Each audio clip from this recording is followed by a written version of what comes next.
Today I'm going to show you some of the techniques we use to stain and paint this staircase. It was a complete rip out, and we did the handrails as well. First things first though, the steps needed some work. They're maple, so they have some imperfections here and there. So this Minwax wood filler is an amazing product. You can stain over it and it works really well even with darker stains. So I'm really pleased with it. Used it several times. It's a 1-to-4 mix ratio here. You mix it up really good. Just grab a extra stir stick or something and mix it in really well. And then you grab your plastic putty knife and you push the putty into the deeper holes and you try to smooth it out as best as possible. Don't leave a goop on there. Just smooth it out. You got to do it again. You got to do it again. But if you're practiced at this, it just takes you one time. This is kind of a pain to have to go back. Once this is done and dry, which fairly quickly, sand that out.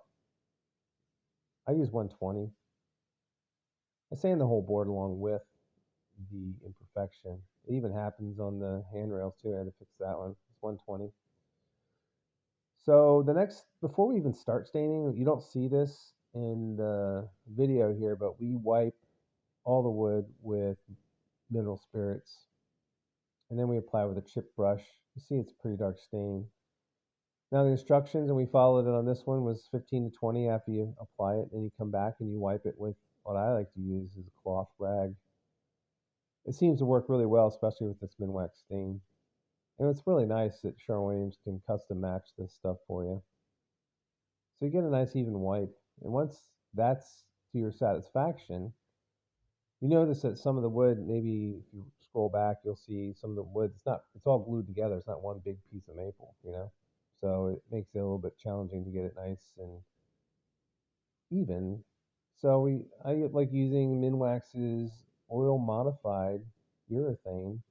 Believe it or not, it acts like an oil, but it actually washes up with water, which is amazing. But what's even better is that it dries super fast, so you can put a couple coats on. So we applied 2 coats, and now that it's installed, we got to putty the nail holes and screw holes so they disappear.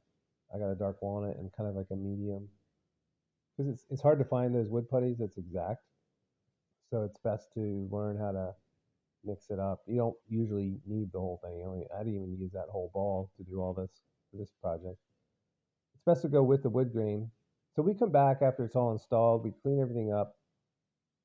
We top coated the paint already. That's been painted a couple times with urethane. Well, it's primed and then top coated with emerald urethane paint. It's nice and hard to scratch it and that sort of thing. What's important here is this last coat though, and using the right brush is critical. This clear cut brush is super awesome. The technique I use here is to brush in the corners and then come back with a mohair modified roller. It's great because it doesn't stipple at all. So it does a great job for you there. And when you're at your last part of it, you want to do one direction to get a nice even finish. So that's how we do it. Those are the products I use. I'm interested in how you do this, or if you have an opinion about it, let me know. I'm glad to learn something new if I can.